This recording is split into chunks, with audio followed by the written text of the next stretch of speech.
Hi, welcome back to my channel simply Sravanthi. ఈరోజు మనం నేర్చుకోబోయే లెసన్ 7th క్లాస్ సెమిస్టర్ 1లో 7th లెసన్ మొక్కలు మరియు జంతువులలో రవాణా. చూడండి, తప్పనిసరిగా బుక్స్ అనేవి మనం గ్యాదర్ చేసుకోవాలి. స్కూల్కి వెళ్ళైనా లేదని కొనుక్కోనైనా. నిజంగా మనకు డిఎస్సి రావాలంటే బుక్స్ అన్ని మన దగ్గర ముందు ఉండాలి. ఆ తర్వాత చదువు ఫస్ట్ గ్యాదర్ చేసుకోక తప్పదు. మరి చూడండి, మొక్కలు మరియు జంతువుల్లో రవాణా. జీవరాశులన్నింటినీ మనుగడకు ఆహారము, నీరు, ఆక్సిజన్ అవసరమని మీకు తెలుసు. అయితే ఇప్పుడు గుండె మరియు రక్తనాళాలను కలిపి ఏమంటారు? ప్రసరణ వ్యవస్థలో పాల్గొంటాయి. ఏంటంటే కలిసి ప్రసరణ వ్యవస్థను ఏర్పరుస్తాయి? గుండె మరియు రక్తనాళాలు.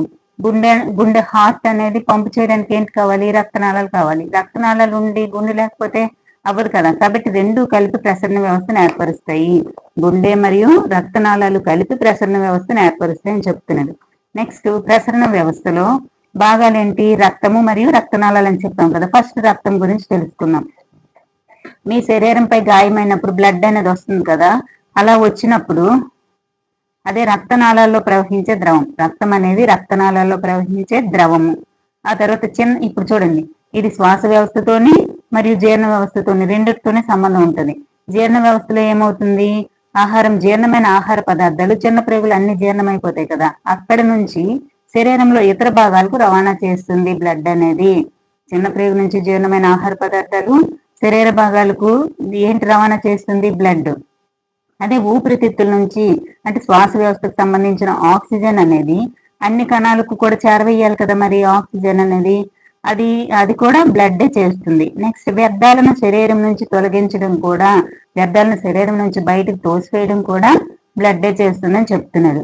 నెక్స్ట్, బ్లడ్ అనేది ప్లాస్మా అనే ద్రవంతో కూడి ఉంది. బ్లడ్ అనేది ప్లాస్మా అనే ద్రవంతో కూడి ఉందని చెప్తున్నాడు. ఇక్కడ చూడండి, రక్తం ఎరుపు రంగులో ఎందుకు ఉంటుంది? హీమోగ్లోబిన్ అనే వర్ణ పదార్థం ఉండడం చేత రక్తం అనేది ఎర్రగా ఉంటుందని చెప్పాను. నెక్స్ట్ చూడండి, ధమనులు ఎరుపు రంగులోను మరియు సిరలు నీలి రంగులో చూపబడ్డాయి. ఎందుకంటే సిరల్లో ఏముంటుంది? చెడు రక్తం, ఆక్సిజన్ లేని బ్లడ్ ఉంటుంది. అదే ధమనుల్లో అయితే ఆక్సిజన్ సహిత బ్లడ్ ఉంటుంది కాబట్టి రెడ్ గా ఉంటాయి. నెక్స్ట్, దీనికి ఆపోజిట్ పుపుస ధమనుల్లో చెడు రక్తం ఉంటుంది, పుపుస సిరల్లో మంచి రక్తం ఉంటుంది. సిరల్లో చెడు రక్తము, ధమనుల్లో మంచి రక్తము. కానీ రివర్స్, పుపుస ధమనుల్లో చెడు రక్తము, పుపుస సిరల్లో మంచి రక్తం ఉంటుంది. అది ఇంటర్మీడియట్ లో 10th లో మనకు బాగా ఎక్స్ప్లెనేషన్ ఉంటుంది. చూడండి, హీమోగ్లోబిన్ అనే పిలువబడే ఎరుపు వర్ణద్రవ్యం ఉండడం వల్ల ఉన్న ఎర్ర రక్త కణాలు ఒక రకమైన కణాలు. ఇందులో ఎర్ర రక్త కణాలు ఉంటాయి కదా, దానిలో హీమోగ్లోబిన్ ఉంటుందని చెప్తున్నాడు. అంతే, రక్తాన్ని ఎర్రగా కనిపించేట్లు చేస్తుంది హీమోగ్లోబిన్. మన శరీరంలో ప్రవహించే సూక్ష్మజీవులతో ఏ కణాలు పోరాడతాయి? తెల్ల రక్త కణాలు. ఇది హీమోగ్లోబిన్ అనేది ఉండడం వల్ల రక్తం అనేది ఎర్ర రక్త కణాలు ఎర్రగా ఉంటాయి. ఇదేం చేస్తాయి? ఆక్సిజన్ సమర్థవంతంగా అందించడం. చూడండి, హీమోగ్లోబిన్ అనేది ఆక్సిజన్ సమర్థవంతంగా అందించడానికి వీలవుతుంది. అది హీమోగ్లోబిన్ తక్కువైంది అనుకోండి, ఆక్సిజన్ అనేది సమర్థవంతంగా అందించడం కష్టమవుతుంది. హీమోగ్లోబిన్ ఉండడం వల్ల రక్తం ఎర్రగా ఉంటుంది. అదే ఎర్ర రక్త కణాల పని ఇక్కడ వరకే. 10th ఎంట్రీ ఇంకా డీప్ గా ఉంటుంది.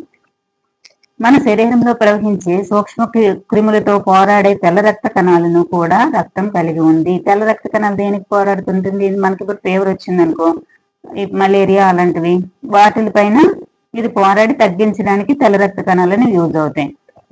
నెక్స్ట్ రక్త ఫలకికలు. రక్తంలో 3 రకాల కణాలు ఉంటాయి: ఎర్ర రక్త కణాలు, తెల్ల రక్త కణాలు, రక్త ఫలకికలు. రక్త ఫలకికలు దేనికి ఉపయోగపడతాయి? దెబ్బ తగిలినప్పుడు రక్తం గడ్డ కట్టడానికి, అంటే అలా ఫ్లో అయిపోతే మనం చనిపోతాం కదా. కాబట్టి రక్త ఫలకికలు దేనికి యూజ్ అవుతున్నాయి? రక్తం గడ్డ కట్టడానికి యూజ్ అవుతాయి. నెక్స్ట్ చూసుకుంటే రక్తనాళాలు. శరీరంలో వివిధ రకాల రక్తనాళాలు ఉంటాయి. రక్తనాళాలనే ఉంటాయి. ఆ రక్తనాళాలు ఏం చేస్తాయి? ఉచ్ఛ్వాస సమయంలో తాజా ఆక్సిజన్ సరఫరా ఊపిరితిత్తులను నింపుతుందని మీకు తెలుసు. శరీరంలో మిగిలిన భాగాలు ఆక్సిజన్ రవాణా చేయబడదు. ఇప్పుడు ఊపిరితిత్తుల నుంచి మనకు ఆక్సిజన్ అనేది సరఫరా అవుతుందని తెలుసు కదా. శరీరంలోని మిగిలిన భాగాలకి అది ఎలా ఆక్సిజన్ సరఫరా అవుతుందంటే రక్తం ద్వారా. ఆ రక్తం ద్వారా సరఫరా అవ్వాలంటే ఏం కావాలి? రక్తనాళాలు కావాలి. అలాగే రక్త కణాల నుంచి వ్యర్థ పదార్థాలతో పాటు కార్బన్ డైఆక్సైడ్ గ్రహిస్తుంది. నేర్చుకున్నట్లుగా కార్బన్ డైఆక్సైడ్ తొలగించడానికి, ఊపిరితిత్తులకు రవాణా చేయడానికి ఈ రక్తం గుండెకి తిరిగి వెళ్ళాలి. కాబట్టి నాళాలు ఉండాలి. అంటే ఆక్సిజన్ అనేది వివిధ కణాల్లోకి వెళ్ళాలన్నా, కణాల నుంచి వచ్చే కార్బన్ డైఆక్సైడ్ మళ్ళీ ఊపిరితిత్తుల్లోకి నుంచి మళ్ళీ రావాలి అన్నా అప్పుడు ఏం చెయ్యాలి, అక్కడ దమనలు కానీ సిరలు కానీ ఉండాలని చెప్తున్నాడు. గుండెకి రావాలన్నా, నెక్స్ట్ ఊపిరితిత్తుల్లోకి వెళ్ళాలన్నా, మళ్ళీ ఊపిరితిత్తుల నుంచి బయటికి రావాలన్నా అవి పుప్స సిరలు, పుప్స దమనులు, దమనులు సిరలు ఉంటాయి కదా, ఆ రక్తనాళాలు అనేవి తప్పనిసరిగా ఉండాలని చెప్తున్నాడు అంతే. చూడండి, దమనులు ఆక్సిజన్ తో కూడిన రక్తాన్ని గుండె నుండి శరీరాల్లోని అన్ని భాగాలకు తీసుకుని వెళ్తాయి. చూడండి, ఇక్కడ బిట్ కన్ఫర్మ్ గా దమనులు అనగానే ఏంటి అనుకోవాలి మనము, తీసుకుని వెళ్ళేవి. చూడండి, దమనులు ఆక్సిజన్ తో కూడిన రక్తాన్ని గుండె నుంచి శరీరంలోని అన్ని భాగాలకు తీసుకుని వెళ్తాయి. దమనులు అనేవి అన్ని భాగాలకు తీసుకుని వెళ్తాయి. రక్త ప్రవాహ వేగము అధిక ఒత్తిడిలో ఉన్నందున దమనులు మందపాటి స్థితిస్థాపక గోడలను కలిగి ఉంటాయి. చూడండి, రక్త ప్రవాహం వేగంగా అంటే హార్ట్ నుంచి బ్లడ్ అనేది ఏం చేస్తుంది, కన్నికల నుంచి జఠరికల్లోకి వస్తుంది, జఠరికల నుంచి మరి రావాలి కదా, అప్పుడు ఏం చేస్తాయి, ఒత్తిడి ఎక్కువ బ్లడ్ ఉంటది కదా, అక్కడ నుంచి మళ్ళీ దమనులకి వేగంగా రావడానికి అధిక ఒత్తిడిలో ఉన్నందున దమనులు మందపాటి స్థితిస్థాపక గోడలను కలిగి ఉంటాయి అని చెప్తున్నాడు. దమనుల ద్వారా రక్త ప్రవాహాన్ని అధ్యయనం చేయడానికి ఒక కృత్యం అంట. చూడండి, మీ ఎడమ మణికట్టు లోపలి వైపుకు మీ కుడి చేతి, ఇప్పుడు ఇది ఎడమ వీడియోలో కుడి వైపులా పడొచ్చేమో చూడండి, ఇది ఎడమ చేయి, ఎడమ మణికట్టు లోపలి వైపుకు ఇక్కడ చూపుడు వేలు లేదా మధ్య వేలు చూసినప్పుడు, మధ్య వేలును పట్టుకొని చూసినప్పుడు నాడీ స్పందన అనేది తెలుస్తుందంట, అంటే కొట్టుకుంటుంది అనమాట, నాడీ స్పందన తెలుస్తుంది. ఇది దమనంలో ప్రవహించే రక్తం కారణంగా జరుగుతుంది. చూడండి, ఇక్కడ బిట్ ఎలా ఇస్తాడు, ఇప్పుడు మనం మణికట్టు దగ్గర చూపుడు వేలు మధ్య వేలు పెట్టాము, నాడీ స్పందన దేని ద్వారా తెలుసుకోవచ్చు అంటే అక్కడ ఏమనిచ్చాడు, దమనంలో ప్రవహించే రక్తము కారణంగా జరుగుతుందంట. అక్కడ సిర లేకపోతే పుప్స సిర, పుప్స దమన, దమన అని ఇచ్చాడు అనుకోండి, అప్పుడు మనం ఏం చెప్పాలి, దమనంలో ప్రవహించే రక్తం కారణంగా జరుగుతుంది. 1 నిమిషానికి నాడీ స్పందనాల సంఖ్యను లెక్క పెట్టండి. చూడండి, ఇక్కడ నాడీ స్పందన రేటు, 1 నిమిషానికి నాడీ స్పందనల సంఖ్యనే నాడీ స్పందన రేటు అంటారు. అదే ముందు లెసన్లో ఏం తెలుసుకున్నాము, శ్వాసక్రియ రేటు, 1 నిమిషానికి ఎన్ని శ్వాస, 15 నుంచి 18 అని చెప్పాం కదా, దాన్ని శ్వాసక్రియ రేటు అంటాం కదా. ఇక్కడ కూడా 72 నుంచి 80 మధ్య నాడీ స్పందనలు కలిగి ఉంటాడు నిమిషానికి. సాధారణంగా ఒక వ్యక్తి విశ్రాంతిలో ఉన్నప్పుడు, అంటే విశ్రాంతి తీసుకున్నప్పుడు సాధారణంగా ఒక వ్యక్తి 72 నుంచి 80, 72 to 80 నాడీ స్పందనలు కలిగి ఉంటాడు. మీ శరీరానికి మీరు నాడీ స్పందనల అనుభూతి చెందగల ఇతర ప్రదేశాలను గమనించండి. ఇంకా ఎక్కడైనా నాడీ స్పందనలు తెలుస్తాయో లేదో గమనించమంటున్నాడు. సిరలు అంటే శరీరంలో అన్ని భాగాల నుంచి హృదయం లేదా గుండెకు కార్బన్ డైఆక్సైడ్ అధికంగా ఉండే రక్తాన్ని తీసుకుని వెళ్లే రక్తనాళాలు సిరలు. చూడండి, దమనులు అనేవి హార్ట్ నుంచి శరీర భాగాలకు లేదా ఊపిరితిత్తులకు తీసుకుని వెళ్తాయి. ఊపిరితిత్తులకు తీసుకుని వెళ్ళినవి పుప్స దమనులు, అందులో చెడు రక్తం ఉంటుంది. అదే శరీర భాగాలకు తీసుకుని వెళ్ళిన దమనులు మంచి రక్తాన్ని తీసుకుని వెళ్తాయి, అవి బృహత్ ధమని అని కూడా అంటారు. ఇప్పుడు సిరలు అంటే చూడండి, సిరలు అంటే ఏంటి, శరీర భాగాల నుంచి అంటే పైనుంచి ఒక సిర తీసుకొని వస్తుంది, అదో బాహ్య సిర అంటారు. ఊర్ధ్వ బాహ్య సిర అనేది కింద కాళ్ళు చేతుల నుంచి ఇక్కడి నుంచి ఇది తీసుకొని వస్తుంది చెడు రక్తం అంతా. అది ఎక్కడికి తీసుకొని వస్తుంది, గుండెలోకి తీసుకొని వస్తుంది. గుండెలోకి తీసుకొని వచ్చి మంచి రక్తం అనేది ఒకవైపు, చెడు రక్తం అనేది ఒకవైపు, ఏ సిరలు ఆ సిరలు పట్టుకొని వస్తాయి. మంచి రక్తం ఏ సిరలు తెస్తాయి, పుప్స సిరలు. మామూలు సిరల్లో అయితే మంచి రక్తం, చెడు రక్తం ఉంటుంది. అదే పుప్స సిరల్లో ఏ రక్తం ఉంటుంది అంటే ఊపిరితిత్తుల నుంచి వచ్చిన సిరల్లో చెడు రక్తం ఉంటుంది. సిరలు చెడు రక్తము, పుప్స సిరలు మంచి రక్తము, దమనులు మంచి రక్తము, పుప్స దమనులు చెడు రక్తం. చూడండి, అది 10th క్లాస్ లో డీటెయిల్ గా ఉంటది, ఇక్కడ మామూలు చిన్నగా ఇచ్చాడు. సిరలు అంటే శరీరంలోని అన్ని భాగాల నుంచి, శరీరంలో ప్రతి భాగాల నుంచి హృదయము లేదా గుండెకు కార్బన్ డైఆక్సైడ్ అధికంగా ఉండే రక్తాన్ని తీసుకుని వెళ్లే రక్తనాళాలు. సిరలు సన్నటి గోడలను కలిగి ఉంటాయి, ఎందుకంటే ఎక్కువ ఫ్లో ఉండదన్నమాట, హార్ట్ నుంచి వచ్చింది ఎక్కువ ఫ్లో ఉంటది కాబట్టి దమనులు అనేవి దళసరి గోడలు ఉండి స్థితిస్థాపకత కలిగి ఉంటాయి, అంటే మౌల్డ్ అవుతుంటాయి అన్నమాట, అంటే సాగుతుంటాయి. సిరలు అనేవి సన్నని గోడలను కలిగి ఉంటాయి. రక్తాన్ని గుండె వైపుకు మాత్రమే ప్రవహించేలా చేసేందుకు సిరల్లో కవాటాలు ఉంటాయి. చూడండి, ఇక్కడ అడుగుతాడు క్వశ్చన్, ఎలా రక్తాన్ని గుండె వైపుకు మాత్రమే ప్రవహించేలా చేస్తాయా సిరల కవాటాలు, లేకపోతే అన్ని వైపులు ప్రవహించేలా చేస్తాయా, లేకపోతే రివర్స్ వచ్చినట్టు చేస్తాయని ఇస్తాడు. అప్పుడు మనం ఏం పెట్టాలి, మళ్ళీ లేదంటే ఇలా ఇస్తాడు, రక్తాన్ని గుండె వైపుకు మాత్రమే ప్రవహిస్తాయి. నెక్స్ట్ రక్తం గుండె వైపుకు కాకుండా శరీర భాగాల వైపు కూడా ప్రవహిస్తాయి. ఒకటి కరెక్టా రెండు కరెక్టా అని ఇస్తాడు, లేదంటే ఒకే ఆప్షన్ లో రెండేసి పెట్టి మళ్ళీ ఒకటి కరెక్టా రెండు కరెక్టా అని ఇస్తాడు. అప్పుడు ఏం చేస్తాము, సిరలు అంటే శరీరంలో అన్ని భాగాల నుంచి హృదయం లేదా గుండెకు కార్బన్ డైఆక్సైడ్ రక్తాన్ని అధికంగా ఉండే రక్తాన్ని తీసుకొని వెళ్లే రక్తనాళాలు సిరలు అంటారు. సిరలు సన్నని గోడలను కలిగి ఉంటాయి. రక్తాన్ని గుండె వైపుకు మాత్రమే ప్రవహించేలా చేసేందుకు సిరలు కవాటాలు ఉంటాయి. ఇక్కడ ఇవ్వచ్చు, సిరల్లో కార్బన్ డైఆక్సైడ్ అధికంగా ఉండే రక్తాన్ని తీసుకుని వెళ్లే రక్తనాళాలు ఏంటంటే సిరలు. అదే పుప్స సిరల్లో అయితే కార్బన్ డైఆక్సైడ్ ఉండదు, ఎందుకంటే మంచి రక్తం వస్తుంది కాబట్టి. చూడండి ఇక్కడ ఇచ్చాడు, ఊపిరితిత్తుల నుంచి పుప్స సిర. చూడండి, ఇది మంచి రక్తం వస్తుంది అనమాట. పుప్స సిర నుంచి మంచి రక్తం వచ్చి హార్ట్ లోకి వచ్చింది. నెక్స్ట్ ఇక్కడ నుంచి పుప్స ధమనిలో చెడు రక్తం ఉంటది కదా, చూడండి ఇక్కడ ఇది ధమని. ఇక్కడ నుంచి ఇదేంటి, పుప్స సిర అనేది మంచి రక్తం తీసుకుని వచ్చింది. ఇక్కడ నుంచి ధమని ద్వారా మంచి రక్తం శరీర భాగాలకు వెళ్తుంది. ఇక్కడ పుప్స ధమని, చూడండి ఊపిరితిత్తుల నుంచి పుప్స ధమని వచ్చింది. పుప్స ధమనిలో ఏ రక్తం ఉంటుంది, చెడు రక్తం ఉంటుంది. అక్కడ నుంచి సిర పుప్స ధమని చెడుకు సంబంధించింది, పుప్స సిర ధమని మంచి రక్తానికి సంబంధించినవి. ఇవి ఏం చేస్తాయి, ఇక్కడ నుంచి శరీర భాగాలకు వెళ్తాయని చెప్తున్నాడు. ఇది శరీర భాగాలకు వెళ్తాయి. ఇక్కడ రక్త కేశనాళికలు ఉంటాయి. మళ్ళీ ఈ శరీర భాగాల నుంచి తయారైంది సిర ద్వారా వెళ్తుంది, గుండెకి వెళ్తుంది. మళ్ళీ గుండె నుంచి పుప్స ధమని ద్వారా ఊపిరితిత్తుల్లోకి వెళ్తుంది చెడు రక్తం. అక్కడ మళ్ళీ మంచి అదే ఆక్సిజన్ సహిత రక్తంగా మారి మళ్ళీ పుప్స సిర ద్వారా ధమనిలోకి వెళ్తుంది. మళ్ళీ ధమని నుంచి రక్త కేశనాళికల్లోకి వస్తుంది. అలా సైకిల్లా మారుతుంది. చూడండి, ఫస్ట్ చెప్తాను. ఇక్కడ చూడండి, ఊపిరితిత్తుల నుంచి మంచి రక్తం, అదే పుప్స సిర కదా, మంచి రక్తం అనేది ధమనుల్లోకి వచ్చింది, హార్ట్ లోకి వచ్చింది. హార్ట్ నుంచి ధమనికి వచ్చింది, ధమని నుంచి రక్త కేశనాళికల్లోకి వచ్చాయి.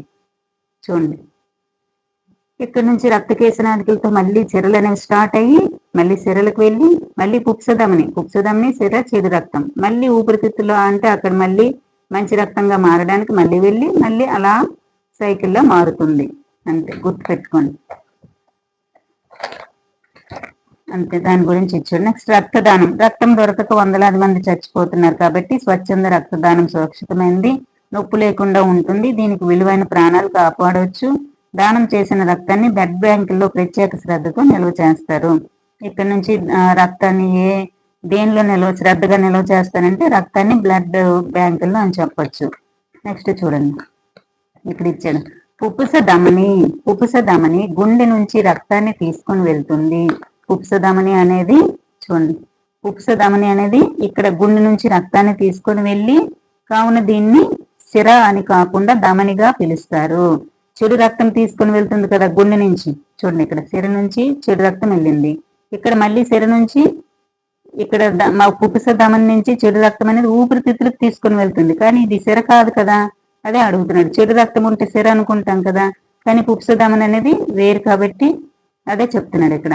కావున దీనిని సిర అని కాకుండా ధమని పిలుస్తారు, వివరించారు. ఇది కార్బన్ డైఆక్సైడ్ అధికంగా ఉండే రక్తాన్ని ఊపిరితిత్తులకు తీసుకొని వెళ్తుంది. పుప్స సిర, ఇక్కడ ఏంటి ఉంది, పుప్స సిర మంచి రక్తం ఉంటుంది కదా. పుప్స సిర అనేది ఊపిరితిత్తుల నుంచి ఆక్సిజన్ అధికంగా ఉండే రక్తాన్ని ఊపిరితిత్తుల నుంచి గుండెకు తీసుకొని వెళ్తుంది. ఇక్కడ పుప్స సిర అనేది ఆక్సిజన్ సహిత రక్తాన్ని గుండెకు తీసుకొని వెళ్తుంది అని చెప్పాడు. చూడండి, గుండె అనేది ఛాతి కుహరంలో ఉంటుంది. నిన్నే చెప్పాను కదా ఏంటి ఛాతి కుహరం, ఊపిరితిత్తులు కూడా ఛాతి కుహరంలో ఉంటాయి. ఛాతి ఎముక అనేది పక్క టెంపుల్ని ఏర్పరుస్తుంది. వెనక వెన్నుముకతో సంబంధం కలిపి ఒక పంజరంలో ఉంటాయి, దానిలో ఊపిరితిత్తులు ఉంటాయని చెప్పాను. ఇక్కడ ఛాతి కుహరంలో ఉంటుంది. గుండె అనేది ఛాతి కుహరంలో ఉంటుంది. మరియు గుండె యొక్క దిగువ శీర్షం కొద్దిగా ఎడమ వైపు ఉంటుంది. ఇప్పుడు మధ్యలో గుండె ఉంటుంది, కానీ ఎడమ శీర్షము దిగువ శీర్షము అంటే ఇప్పుడు ఇది హార్ట్ ఇది కొంచెం ఎడమ వైపు ఉంది అని చెప్తున్నాడు. ఇది ఎడమ వైపు ఉంది అని చెప్తుంది అంతే. ఎడమ వైపు కొంచెం కింద భాగం అనమాట, జఠరికలు ఉండే భాగం అనేది కొంచెం కిందగా ఉంటుంది కాబట్టి గుండె ఎడమ వైపు ఉంటుందని చెప్తాం మనం. అది మీ పిడికిలి అంత ఉంటుంది, ఎవరి పిడికిలి అంతా వాళ్ళకు ఉంటుంది. మీ గుండె దాదాపు మీ పిడికిలి పరిమాణంలో ఉంటుంది. ఆక్సిజన్ అధికంగా ఉన్న రక్తము మరియు కార్బన్ డైఆక్సైడ్ అధికంగా ఉన్న రక్తము ఒకదానితో ఒకటి కలిస్తే ఏం జరుగుతుంది? ఇప్పుడు చూడండి ఇక్కడ ఒక్క నిమిషం.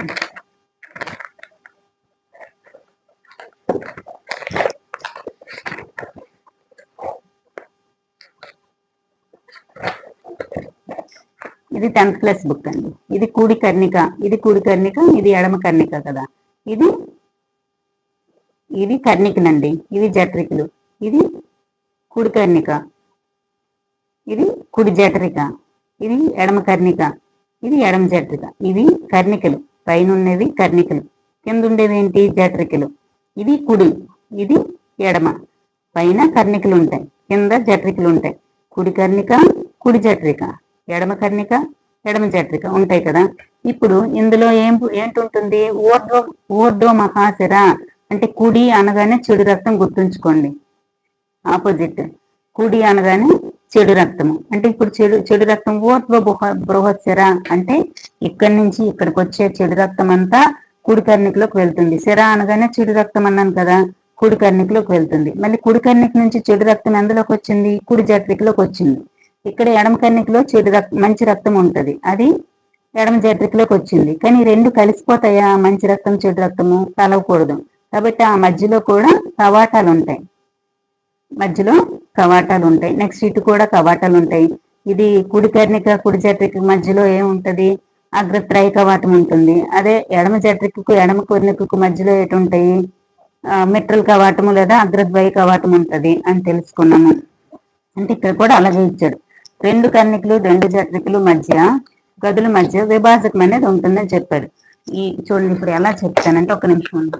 ఇది ఉందనుకోండి, చూడండి ఇది ఉంది, ఇక్కడి నుంచి ఇదే అనుకుందాం. ఇదేంటిది? ఇదే ఇక్కడి నుంచి ఇది అనుకుందాం. ఇది కుడి కర్ణిక, ఇది కుడి జఠరిక. కుడి కర్ణిక ఎడమ కర్ణిక, కుడి జఠరిక ఎడమ జఠరిక కదా. ఇప్పుడు కుడి కర్ణికలో ఏమొచ్చింది? బృహత్శిర.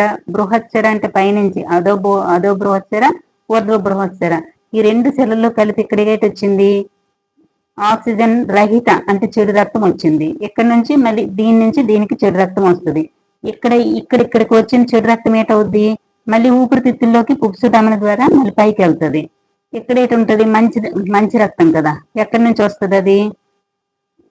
చూడండి, మంచి రక్తం అనేది ఏం చేస్తుంది? అక్కడి నుంచి పుప్స ధమని ద్వారా. పుప్స ధమని అంటే మంచి రక్తం, పుప్స ధమని కాదు, పుప్స శిర ద్వారా. పుప్స శిర అంటే ఏం చేస్తుంది? ఊపిరితిత్తుల నుంచి మళ్ళీ పుప్స శిర ద్వారా మంచి రక్తం ఇక్కడికి వచ్చింది. ఇక్కడి నుంచి మంచి రక్తం వచ్చింది. ఈ మంచి రక్తం ఏటవుతుంది? ధమని ద్వారా శరీర భాగాలన్నిటికీ బృహత్ ధమని ద్వారా ఇక్కడ ఎడమ జఠరి. ఇప్పుడు చూడండి, ఇక్కడ కుడి కర్ణిక ఎడమ జఠరి, కుడి కర్ణిక ఎడమ కర్ణిక, కుడి జఠరిక ఎడమ జఠరిక. ఈ ఎడమ జఠరిక నుంచి మంచి రక్తం ఉంటది కదా. ఈ మంచి రక్తం అనేది ఇలా పై వరకు వెళ్ళి ఇదండి ఇలా వెళ్ళి ఇలా వంపు తిరిగి శరీర భాగాలకు వెళ్తుంది అనమాట. చూడండి ఇక్కడ బృహత్శిర, ఇక్కడేటి? కుడి కర్ణిక. కుడి కర్ణికలోనికి బృహత్శిర ద్వారా కుడి కర్ణికలోకి వెళ్ళింది. తర్వాత కుడి జఠరికలోకి వెళ్ళింది. తర్వాత రెండు సమాన భాగాలుగా విభజిస్తున్న విభాజకం. అంటే రెండు కూడా సమాన భాగాలుగా ఉంటుంది. పైన ఎటు ఉంటాయి? కర్ణికలు ఉంటాయి, కింద ఎటు ఉంటాయి? జఠరికలు ఉంటాయి. కుడి కర్ణికలోకి ఏటు వస్తుంది? బృహత్శిర అదే శిర అనేది వస్తుంది. అదో బృహత్శిర ఊర్ధ్వ బృహత్శిర ఉంచుంది, చెడు రక్తం వస్తుంది. ఇక్కడికి ఇది కూడా చెడు రక్తం వస్తుంది. ఈ చెడు రక్తం ఏం చేస్తుంది? మళ్ళీ కింద తీసుకుని వెళ్ళాలి కదా ధమనులు. అక్కడి నుంచి పుప్స ధమని ద్వారా ఊపిరితిత్తుల్లోకి వెళ్తుంది. మళ్ళీ ఊపిరితిత్తుల నుంచి పుప్స శిర ద్వారా మంచి రక్తం అనేది మళ్ళీ ఎడమ కర్ణికలోకి చేరుతుంది. ఎడమ కర్ణిక నుంచి మళ్ళీ ఎడమ జఠరికలోనికి మంచి రక్తం వస్తుంది. ఈ మంచి రక్తం ఏటవుతుంది? అదో అంటే మహాధమని ద్వారా, అదే బృహత్ ధమని ద్వారా. ఇవ్వండి, ఇక్కడ నుంచి స్టార్ట్ అయ్యి బృహత్ ధమని జఠరిక నుంచి స్టార్ట్ అయ్యి ఇలా వెళ్తుంది అనమాట. ఇలా వెళ్తుంది. బృహత్ ధమని వెళ్ళి అన్ని శరీర భాగాలకు సరఫరా చేస్తుంది. మళ్ళీ ఇక్కడ నుంచి చూడండి, పుప్స ధమని అనేది వెళ్ళి పుప్స ధమనిలో ఏటు ఉంటుంది? చెడు రక్తం ఉంటుంది కదా, మళ్ళీ ఊపిరితిత్తులకు వెళ్తుంది. అంతే. చూడండి, ఏట్ లేదండి, ఫస్ట్ చెప్తాను. ఇక్కడ నుంచి ఇది అర్థమవుతుంది. ఇది దీనిలాగే సేమ్. ఇప్పుడు చూడండి, ఇక్కడ కుడి కర్ణిక ఉంది, ఇక్కడ కుడి కర్ణిక ఉంది, జఠరిక ఉంది.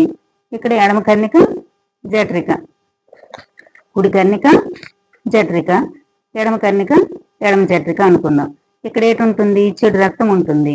సిరల నుంచి వస్తుంది. ఉపసధమన ద్వారా ఈ చెడు రక్తం ఏంటైంది, ఊపిరితిత్తుల్లోకి వెళ్ళింది. మళ్ళీ ఇక్కడ ఇక్కడ ఎడమ చూడండి కర్ణికలు కదా, ఎడమ కర్ణికలోకి మంచి రక్తం అనేది పుప్స సిర ద్వారా వచ్చింది. ఈ పుప్స సిర ద్వారా బ్లడ్ లోకి వచ్చి ఇక్కడ జఠరిక ఉంటుంది కదా, ఈ జఠరిక నుంచి దమన అనేది ఈ పైకి ఇలా వెళ్తుంది అనమాట. ఇలా వెళ్ళి ఇలా వచ్చి శరీర భాగాలకు వెళ్తుంది. అక్కడ నుంచి రక్త కేశనాళికలతో ఎండ్ అయిపోతుంది. అక్కడ నుంచి మళ్ళీ స్టార్ట్ అవుతాయి సిరలు అనేది. మళ్ళీ యాజ్ గా అంతే జరుగుతుంది. అంతేనండి. నెక్స్ట్ రివిజన్ లో మళ్ళీ అడుగుతాను, బిట్స్ అడుగుతాను. నెక్స్ట్ అధికంగా ఉన్న రక్తము మరియు కార్బన్ డైఆక్సైడ్ అధికంగా ఉన్న రక్తము ఒకదానితో ఒకటి కలవకుండా నివారించడంలో సహాయపడుతుంది.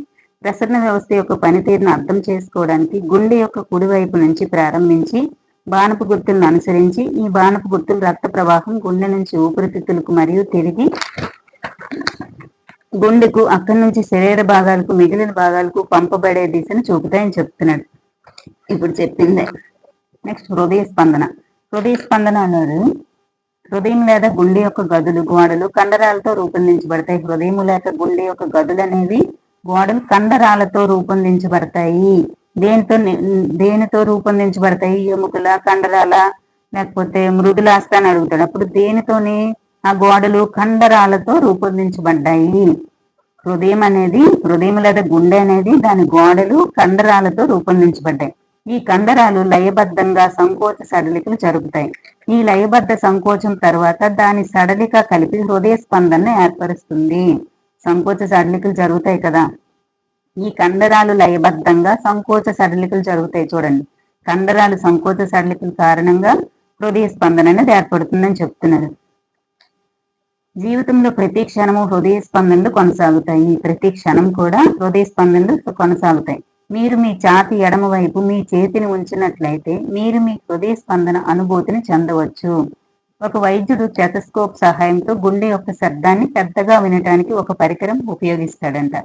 మనకు తెలిసిందే. ఇది ఛాతి భాగాన్ని పరిశీలించే సున్నితమైన డయాఫ్రమ్, రెండు చెవి భాగాలను కలిపే ట్యూబ్ను కలిగి ఉంటుంది.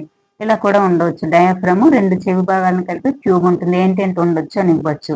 డయాఫ్రమ్ అనేది. నెక్స్ట్ రెండు వైజల్ స్టెతస్కోప్ లో చెవి భాగాలు కూడా ఉంటాయి, బ్లూటూత్ లా. నెక్స్ట్ చూడండి, స్టెతస్కోప్ నమూనా తయారు చేయడం అని చెప్పాడు. నెక్స్ట్ మీ స్నేహితుల యొక్క హృదయ స్పందన కనుక్కోమని చెప్పాడు, అంతే. నెక్స్ట్ చూస్తే 151 పేజీలో హృదయం లేదా గుండె యొక్క విధులు గదులు లయబద్ధంగా కొట్టుకోవడంలో రక్త ప్రసరణను నిర్వహిస్తుంది మరియు శరీరంలో వివిధ భాగాలకు పదార్థాలను రవాణా చేస్తుంది.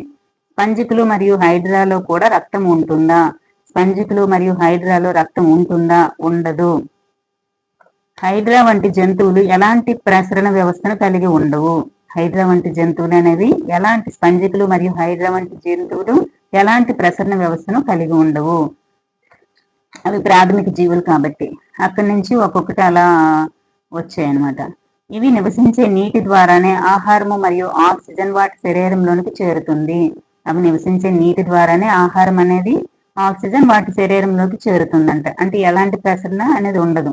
నీరు బయటకు వెళ్ళేటప్పుడు వ్యర్థ పదార్థాలను మరియు కార్బన్ డైఆక్సైడ్ ను తీసుకుని వెళ్తుంది. అంటే లోపలికి నీరు వచ్చినప్పుడు ఆక్సిజన్ నుండి కావలసిన ఆహార పదార్థాలు వస్తాయి. అదే మళ్ళీ వాటర్ అనేది మళ్ళీ బయటకు వచ్చేస్తున్నప్పుడు అందులో స్పంజికులు మరియు హైడ్రాలో మళ్ళీ కార్బన్ డైఆక్సైడ్ మరియు వ్యర్థ పదార్థాలు వచ్చేస్తాయంట. ఇలా అందువల్ల ఈ జంతువులకు రక్తం వంటి ప్రసరణ ద్రవం అవసరం లేదు. రక్తం అనేది ఉండదు. రక్తం వంటి ప్రసరణ ద్రవం కూడా అవసరం లేదు. నెక్స్ట్ జంతువుల్లో విసర్జన. ఉచ్ఛ్వాస సమయంలో ఊపిరితిత్తుల ద్వారా కార్బన్ డైఆక్సైడ్ శరీరం నుంచి వ్యర్థాలుగా ఎలా తొలగించబడతాయి? విసర్జన అంటే ఏంటి?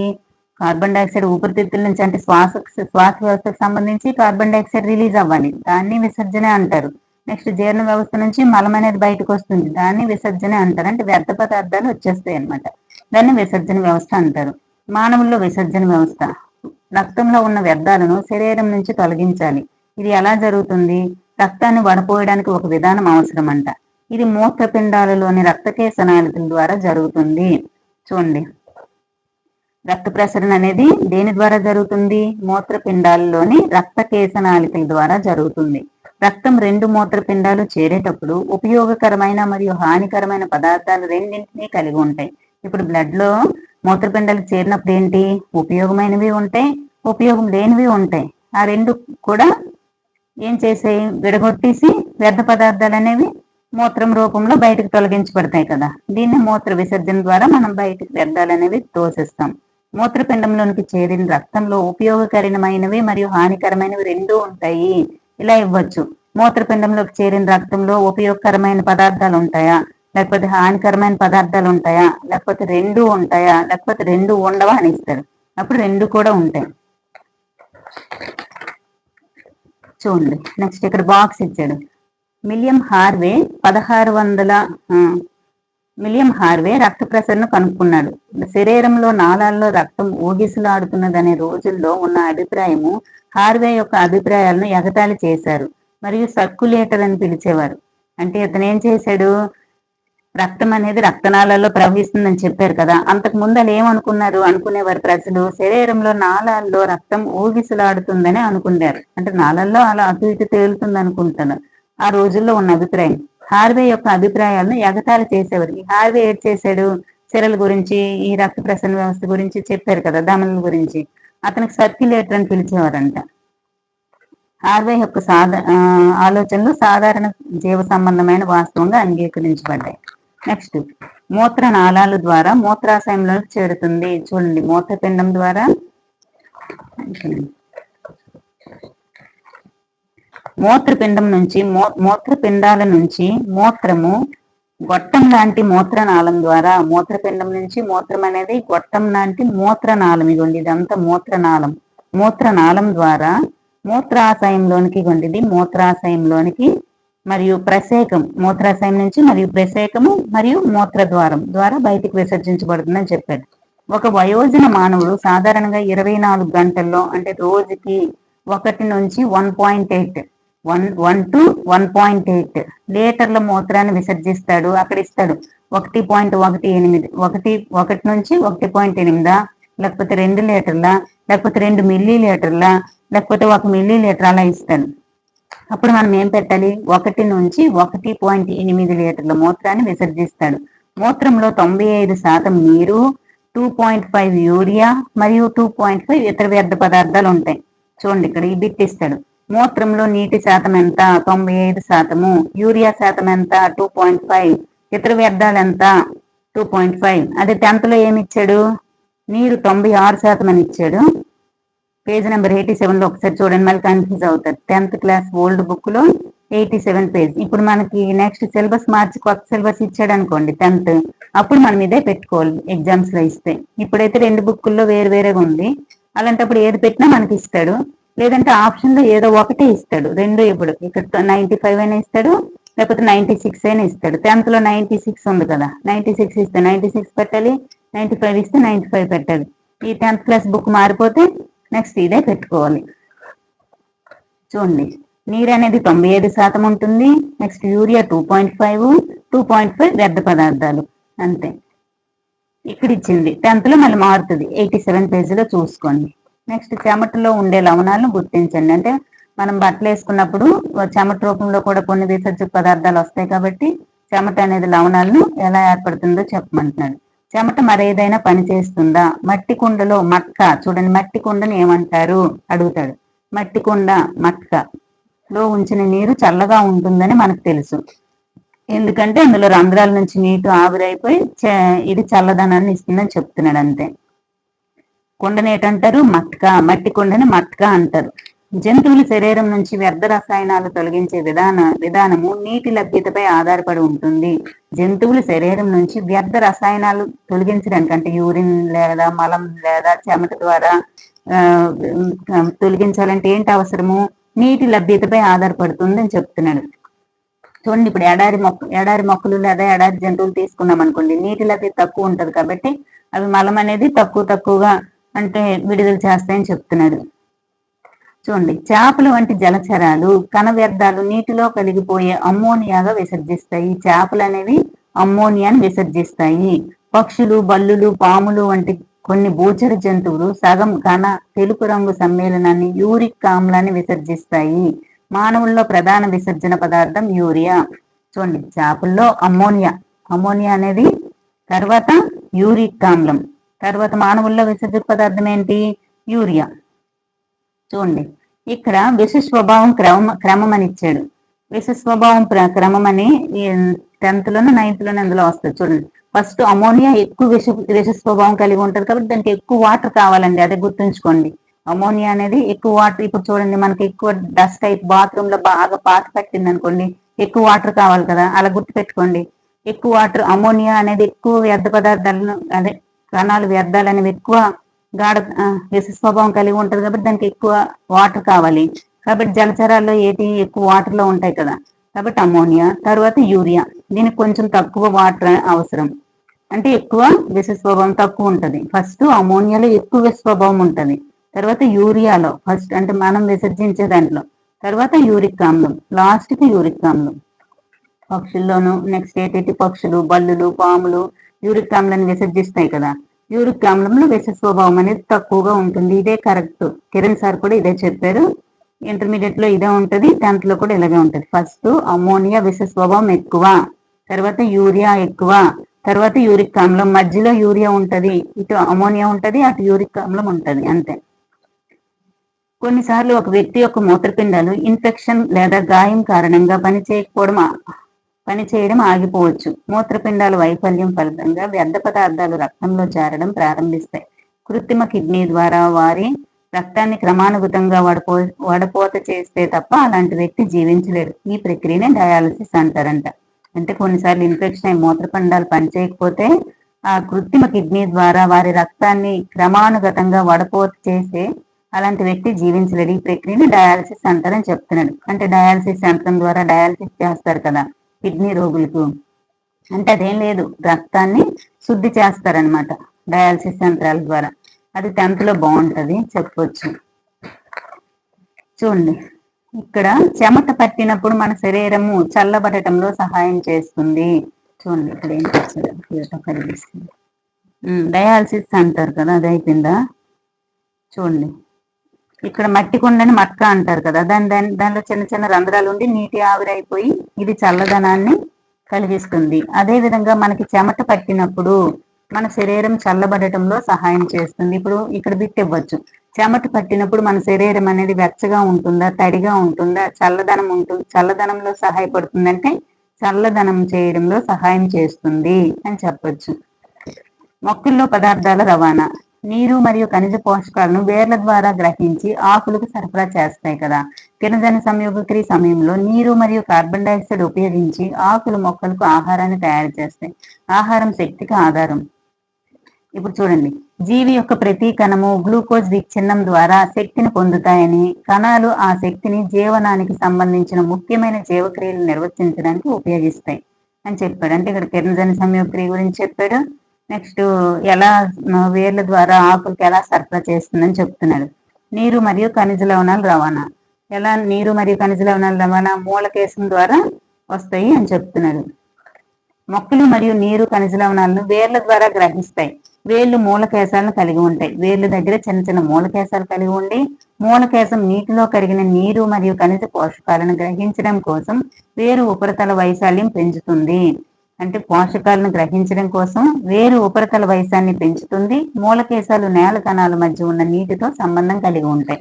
ఏం లేదు, మూలకేశాలు అనేవి నేలతో సంబంధం కలిగి ఉంటాయి. నెక్స్ట్ వేర్లనే ఉపరితల వైశాల్యం పెంచుతుందని చెప్తున్నాడు. అంతే, మూలకేశం అనేది నీటిలో కరిగిన నీరు మరియు ఖనిజ పోషకాలను గ్రహించడం కోసం వేరు ఉపరితల వైశాల్యాన్ని పెంచుతుంది. వేరు ఉపరితల వైశాల్యాన్ని ఏం పెంచుతాయంటే మూలకేశం.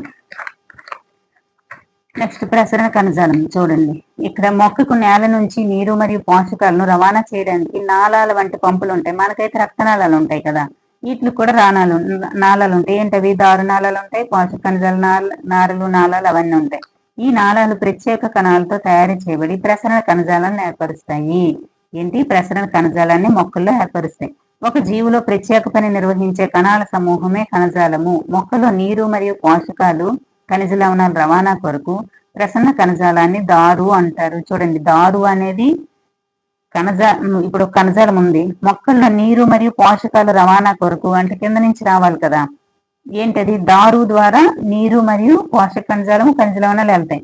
అదే దారు కాకుండా పోషక కణజాలం నుంచి ఏమవుతాయి? పత్రాల నుంచి పదార్థాలు తయారు చేస్తుంది కదా, పిండి పదార్థాలు, అవి కదా వస్తాయి అన్ని భాగాలకు. దారు అనేది కింద నుంచి వెళ్తుంది, పోషక కణజాలం పైనుంచి వస్తుందని చెప్తున్నాడు. దారువు అనేది కాండము మరియు కొమ్మల ద్వారా వేరులను ఆకులకు అనుసంధానించే నిరంతర నాళాల వలన ఏర్పరిచి తద్వారా మొత్తం మొక్కకు నీటి సరఫరా చేస్తుందని చెప్తున్నాడు. మొక్కకు నీటి సరఫరా దారువు అనేది చేస్తుందని చెప్తున్నాడు. అంతే. ఆకులు ఆహారాన్ని సంశ్లేషణ చేస్తాయని మీకు తెలుసు. మొక్క అన్ని భాగాలకు ఆహారం సరఫరా చేయబడాలి. ఇది పోషక కణజాలం అని పిలువబడే ప్రసరణ కణజాలం ద్వారా జరుగుతుంది. ఇప్పుడు ఆహార పదార్థం అనేది పోషక కణజాలం ద్వారా వెళ్తుంది. అదే దారువు ద్వారా నీరు మరియు ఖనిజ లవణాలు మరియు పోషకాలు వెళ్తాయి. అదే చెప్తున్నాడు. దారువు పోషక కణజాలం మొక్కలలో పదార్థాలను సరఫరా చేస్తాయి. ఏంటంటే మొక్కల్లో పదార్థాలు రవాణా చేస్తాయి. దారువు పోషక కణజాలం. అదే మనలో అయితే దమనులు సిరలు, పుప్సధమని పుప్సశిర, సిరలు దమనులు, అది అలా వెళ్తాయి. నెక్స్ట్ చూడండి, గుల్మం అనేది ఇప్పుడు ఎలా నీరు వెళ్తుందని చెప్తున్నాడు. అంతే. అంటే ఇక్కడ కలర్ వాటర్ వేసాడు, కాండం అంటే మొక్క కొమ్మ పెట్టాడు. ఈ కాండం నుంచి రెడ్ వాటర్ అనేది లోపలికి వెళ్ళడం వల్ల కాండం కూడా రెడ్ కలర్ లో మారుతుందని చెప్పాడు. అంతే. అప్పుడు దాన్ని బట్టి ఏం తెలుస్తుంది, పైకి అంటే అది ఎక్కడ రెడ్ మార్కులు ఉంటాయి, పోషక కణజాలంలోనే దారువులో ఉంటాయా, పోషక కణజాలంలో ఉండవు, దారువులో ఉంటాయి. ఎందుకంటే దారువు నుంచే కదా కింద నుంచి వాటర్ పీల్చుకొని వెళ్తుంది. అప్పుడు దారు కణాలు అనేవి రెడ్ కలర్ లో మారుతాయని చెప్తున్నాడు. అంతే. కాండం నీటిని సరఫరా చేస్తుంది. ఎరుపు సిర వలె నీటిలో కలిగిన ఖనిజాలు కూడా నీటితో పాటు కాండం పైకి కదులుతాయి. నీరు మరియు ఖనిజాలు కాండం లోపల ఉన్న ఇరుకైన గొట్టాలు దారువు ద్వారా ఆకులు మరియు ఇతర మొక్క భాగాలకు వెళ్తాయి. నీరు వేరు నుంచి ఆకులకు ఎలా వెళ్తుందో మీరు అప్పుడు చెప్పొచ్చు అని చెప్తున్నాడు. నెక్స్ట్ బాష్పోశాఖం. 6th క్లాస్ లో చెప్పుకున్నాం. బాష్పోశాఖం అని దేని ద్వారా జరుగుతుందంటే ఆకుల ద్వారా జరుగుతుందని చెప్తాం. చూడండి, మొక్కలు నేల నుంచి ఖనిజ పోషకాలను మరియు నీరును గ్రహిస్తాయి. పీల్చుకున్న నీరు అంతా మొక్క వినియోగించుకోలేదు. బాష్పోశాఖం ప్రక్రియచే నీరు ఆకుల ఉపరితలంపై ఉన్న పత్ర రంధ్రాల ద్వారా ఆవిరైపోతుందని చెప్పాడు. ఆకు నుంచి నీరు ఆవిరవ్వడం వల్ల ఉత్పత్తి చేసే శోషణ ఒత్తిడి పొడవైన చెట్లలో నీటిని చాలా ఎత్తుకు లాగుతుంది. ఈ బిట్టిచ్చాడండి. ఆకుల నుంచి నీరు ఆవిరవ్వడం వల్ల ఉత్పత్తి చేసే శోషణ ఒత్తిడి పొడవైన చెట్లలో నీటిని చాలా ఎత్తుకు లాగుతుంది. స్ట్రా ద్వారా నీరు పీల్చేటప్పుడు ఉత్పత్తి అయిన దానిని సమానమైనది బాష్పోశాఖం మొక్కని కూడా చల్లగా ఉంచుతుంది. మరేం లేదు, బాష్పోశాఖం ద్వారా ఆవిరైపోతున్నప్పుడు మళ్ళీ కింద నుంచి వాటర్ రావాలి కదా, అలా వస్తుందని చెప్తున్నాడు. అంటే పైకి చాలా ఎత్తు వరకు లాగబడుతుంది వాటర్ అనమాట అని చెప్తున్నాడు. బాష్పోశాఖం మొక్కని కూడా చల్లగా ఉంచుతుంది. ఇక్కడ ఇవ్వచ్చు. బాష్పోశాఖం దేనికి ఉపయోగపడుతుంది, మొక్కని చల్లగా ఉంచడానికా లేకపోతే వేడిగా ఉంచడానికా అనిస్తే చల్లగా ఉంచడానికి బాష్పోశాఖం మొక్కని చల్లగా ఉంచడానికి తోడ్పడుతుందని చెప్పొచ్చు. వయోజన వ్యక్తిలో మనిషి హృదయం లేదా గుండె నిమిషానికి 70 నుంచి 80 సార్లు కొట్టుకుంటుందని చెప్పాడు. నెక్స్ట్ బిట్లు. పత్ర రంధ్రాలు, మ్యాచింగ్స్. చూడండి, ఇక్కడ మానవుల్లో విసర్జన వ్యవస్థలో 2 మూత్రపిండాలు ఉంటాయి. మానవుని విసర్జన వ్యవస్థలో 2 మూత్రపిండాలు ఉంటాయి, 2 మూత్రనాళాలు ఉంటాయి, ఒక మూత్రాశయం ఉంటుంది, ఒక ప్రసేకం ఉంటుంది అని చెప్తున్నాడు. అంతే. వాళ్ళకి కూడా ఇవ్వచ్చు. ఏటేటి ఉంటాయి చూడండి, 2 మూత్రపిండాలు ఉంటాయి, 2 మూత్ర నాళాలు ఉంటాయి, ఒక మూత్రాశయం ఉంటుంది, ఒక ప్రసేకం ఉంటుంది అని ఇచ్చాడు. నెక్స్ట్ పత్ర రంధ్రాలు. పత్ర రంధ్రాలు దేనికి ఉపయోగపడతాయి? బాష్పోశాఖం. దారు అనేది నీటి రవాణా, మూలకేశాలు అనేవి నీటి శోషణ, పోషక కణజాలం అనేది ఆహారపు రవాణా. హృదయం లేదా గుండె నుంచి రక్తం శరీరంలో అన్ని భాగాలకు డాష్ చే రవాణా చేయబడుతుంది. హృదయం నుంచి లేదా గుండె నుంచి రక్తము శరీరంలో అన్ని భాగాలకు దేని ద్వారా రవాణా చేయబడతాయి? ధమనులు. హీమోగ్లోబిన్ డాష్ లో ఉంటుంది, ఎర్ర రక్త కణాల్లో ఉంటుంది. అక్కడ రక్తం ఇస్తే రక్తం అని పెడతాం. ధమనులు మరియు సిరలు డాష్ నెట్వర్క్ ద్వారా కలుస్తాయి. రక్తకేశనాళికలు చెప్పాను కదా, రక్తకేశనాళికలు రక్తకేశనాళికల ద్వారా కలుస్తాయి అని చెప్తున్నారు. నెక్స్ట్ హృదయము లయబద్ధ సంకోచ సడలికలను హృదయ స్పందన అంటారు. మానవుల్లో ప్రధాన విసర్జన ఉత్పత్తి యూరియా. చెమటలో నీరు, ఉప్పు, మూత్రపిండాలు ద్రవ రూపంలో విసర్జించే వ్యర్థ పదార్థాలను మూత్రం అంటారు. శోషణ ఒత్తిడి వల్ల చెమటలో నీరు చాలా ఎత్తుకు చేరడం అనేది బాష్పోశాఖం వల్ల జరుగుతుంది. శోషణ ఒత్తిడి వల్ల చెట్లలో నీరు చాలా ఎత్తుకు చేరడం అనేది బాష్పోశాఖం ద్వారా జరుగుతుందని బిట్ ఇచ్చారు మార్నింగ్ సెక్షన్ లో. బిందు స్రావం ద్వారా జరుగుతుందా, బాష్పోత్సేకం ద్వారా జరుగుతుందా, విసరణ ద్వారా జరుగుతుందా అని ఇచ్చాడు. అక్కడ బాష్పోత్సేకం అని పెట్టాలి అంతే. నెక్స్ట్ ఇప్పుడు చూడండి, ఫాస్ట్ గా చెప్తాను. రక్తం అనేది రక్త ప్రసరణ వ్యవస్థలు ఏంటంటే గుండె మరియు రక్తనాళాలు ఉంటాయండి. తర్వాత రక్తంలో ప్లాస్మా అనే ద్రవం ఉంటుంది. రక్తాన్ని ఎరుపు రంగులో ఉంచడానికి హీమోగ్లోబిన్ ఉపయోగపడుతుంది. రక్తంలో సూక్ష్మ క్రిములతో పోరాడే తెల్ల రక్త కణాలు రక్తం గడ్డకట్టడానికి రక్త ఫలికలు ఉపయోగపడతాయి. నెక్స్ట్ చూస్తే 72 నుంచి 80 సార్లు నాడీ స్పందన జరుగుతుంది. నాడీ స్పందన, హృదయ స్పందన ఒకే టైంలో అలాగే ఉంటాయి, 72 to 80. నెక్స్ట్ దమనులు అనేవి ఎలా ఉంటాయి, స్థితిస్థాపకత కలిగి ఉంటాయి, మందంగా గోడలు ఉంటాయి. అదే శరీరంలో చూసుకుంటే చెడు రక్తం ఉంటుంది, పురుష శరీరంలో చూసుకుంటే మంచి రక్తం ఉంటుంది. ఇప్పుడు ఇక్కడ ఊపిరితిత్తులు ఉంటాయి, ఇక్కడ ఏంటి ఉంటుంది, చెడు రక్తం. ఊపిరితిత్తుల్లో తయారయ్యే కార్బన్ డైఆక్సైడ్ లాంటి దాన్ని రక్తం ద్వారా పురుష శరీరానికి చెడు రక్తం, మంచి రక్తము. ఊపిరితిత్తుల్లో తయారైన మంచి రక్తం అనేది హార్ట్ కి వెళ్తుంది. హార్ట్ నుంచి ఏంటవుతుంది, ఇక్కడ ఇవి కర్ణికలు కదా, ఈ కుడి కర్ణిక, ఎడమ కర్ణిక నుంచి ఎడమ జఠరికలోకి వస్తాయి. ఎడమ జఠరిక నుంచి ధమని ద్వారా రక్త కేశనాళికల్లోకి వెళ్తాయి. మళ్ళీ రక్త కేశనాళికల ద్వారా సిర ద్వారా మళ్ళీ ఇవ్వండి, ఇక్కడ రక్త కేశనాళికలు ఉంటాయి, ఇక్కడ శరీర భాగాలు ఉంటాయి. శరీర భాగాల నుంచి మళ్ళీ తయారైన చెడు రక్తం అనేది ఈ ధమని ద్వారా మంచి రక్తం అన్ని భాగాలకు వెళ్ళిపోయింది.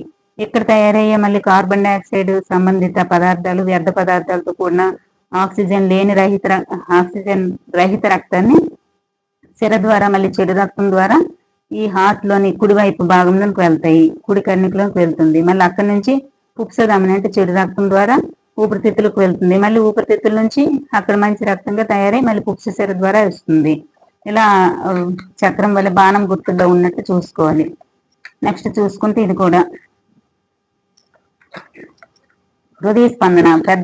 హృదయ స్పందన ఎలా జరుగుతుందంటే కండరాలు అనేవి లయబద్ధంగా సంకోచ సడలికల ద్వారా జరుగుతుంది. తర్వాత చూడండి, నాడీ స్పందన రేటు. విశ్రాంతి సమయంలో నాడీ స్పందన రేటు ఎంత ఉంటుందో కనుక్కోమన్నాడు. స్పంజికులు మరియు హైడ్రాల్లో రక్తం ఉంటుందా, ఉండదు. మిలియం హార్వే అనేవాడు దేని గురించి కనుక్కున్నాడు, రక్త ప్రసరణ వ్యవస్థ గురించి. విసర్జన వ్యవస్థ, మూత్రపిండాలు 2 ఉంటాయి, మూత్రనాళాలు 2 ఉంటాయి.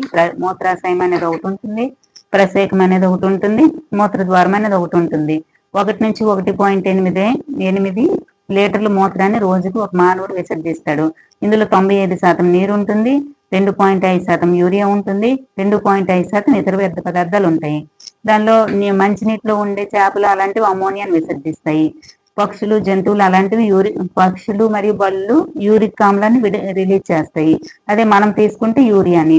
ఫస్ట్ ఎక్కువ విషస్వభావం దేనిలో కలిగి ఉంటుంది, అమోనియా. తర్వాత మనం మధ్యలో, తర్వాత యూరిక్ ఆమ్లం తక్కువ విషస్వభావం కలిగి ఉంటుంది.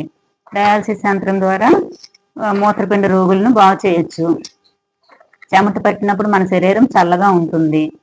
నెక్స్ట్ చూసుకుంటే ఖనిజ లవణాలు, నీరు, పోషక కణజాలం అనేది వేర్ల ద్వారా, దారువు ద్వారా బయట అన్ని ఇతర భాగాలకు వెళ్తాయి. మళ్ళీ పోషక కణజాలం ద్వారా పోషక పదార్థాలు అనేవి మళ్ళీ అన్ని భాగాలకు కింద వరకు వస్తాయి అని చెప్తున్నాడు అంతే. మరి బాష్పోత్సేకం గురించి కూడా, బాష్పోత్సేకం అనేది దేనికి యూజ్ పడుతుంది అంటే ఉత్పత్తి చేసే శోషణ ఒత్తిడి, పొడవైన చెట్లలో నీటిని చాలా ఎత్తుకు లాగడానికి బాష్పోత్సేకం అనేది తోడ్పడుతుంది. నెక్స్ట్ బిట్లు. హీమోగ్లోబిన్ అనేది రక్తంలో ఉంటుంది. ధమనులు, సిరలు, రక్త కేశనాళికలు నెట్వర్క్ ద్వారా కలుస్తాయని చెప్పాడు. ఇది అంతే బిట్లు. రేపేమో రివిజన్ చెప్తాను మొత్తం ఫస్ట్ లెసన్ నుంచి అన్ని లెసన్స్ కూడా.